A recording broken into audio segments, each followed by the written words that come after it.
In the same way that Kylo Ren's ultra-high-waisted pants will never catch on as the next hot fashion trend, it's an undeniable fact that not everyone loves Star Wars: The Last Jedi.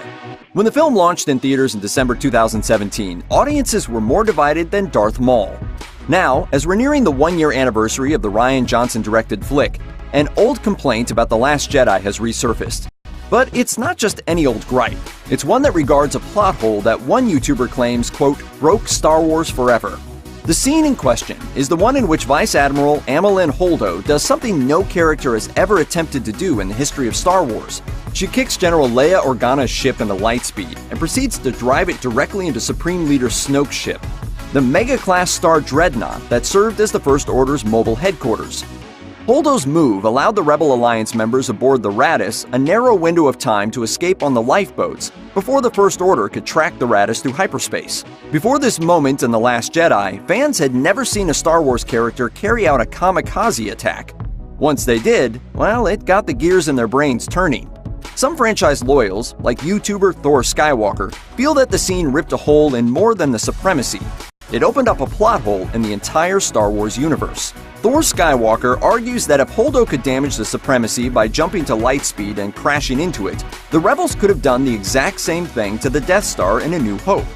He further claims that the so-called Holdo maneuver renders the Rebel Alliance's attack on the Death Star somewhat ineffective, since it could have easily created a battle station that could implement the same tactic Holdo used, one that also has, quote, the ability to send or launch massive objects into hyperspace at planets or whatever else it might want to destroy. In his argument, he stated, why doesn't Holdo just put some droids on some transport ships and have them jumping into hyperspace at the First Order fleet? She apparently knew such an action would work, so it doesn't make sense why she waited so long to employ it. You can then go back to any battle in Star Wars history and wonder why the Holdo maneuver wasn't used. The Last Jedi seems to be the most reckless in terms of what it lets into the canon. It pulled apart, or broke, the rest of Star Wars by introducing things that makes us question everything that comes before it. We can certainly see where these arguments are coming from. In A New Hope, the Rebels probably could have done what Holdo did in The Last Jedi. But would it have made the movie better? Nope. Then man your ships, and may the Force be with you.